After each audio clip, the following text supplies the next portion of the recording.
I have been reading an article released on the 28th of February 2023 by Matthew Ferraro called The Legal and Business Risks of Chatbots and Generative AI.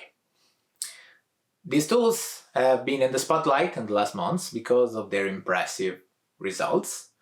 They are a big advancement in AI, but they do pose some serious legal risks. So allow me to quickly go through all these risks, some mentioned in the articles and some inspired by it. So the first and maybe most important risk, especially for those who live and do business in the European Union, is the privacy risk.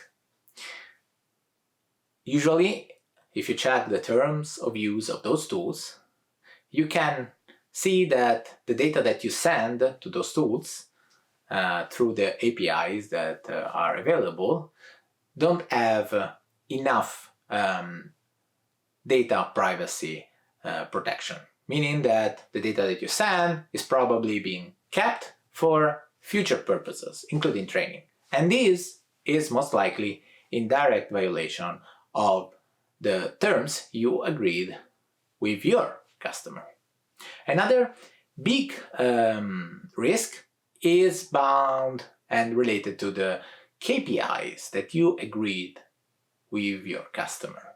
Usually about accuracy of your AI solution, about the bias of your AI solutions, and its robustness and reliability.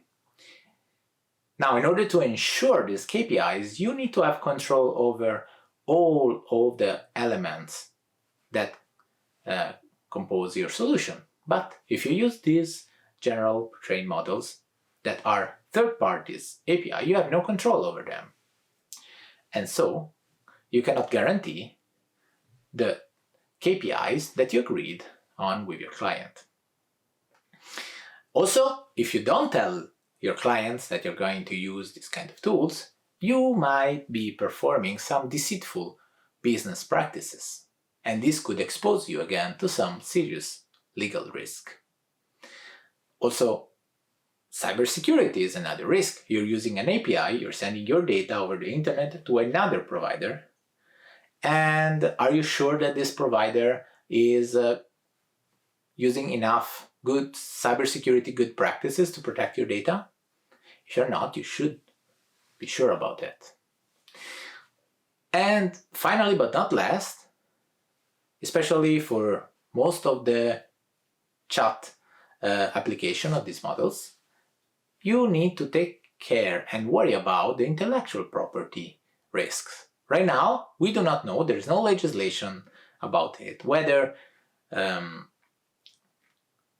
using content generated by these models that have been trained on intellectual property protected content is safe or not. So, to give an example, you're writing songs and your business is like providing lyrics for musicians, and you ask one of these tools, please write me some lyrics in the style of Mariah Carey.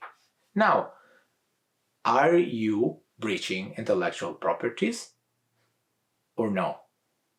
You don't know that, I don't know that, nobody knows that.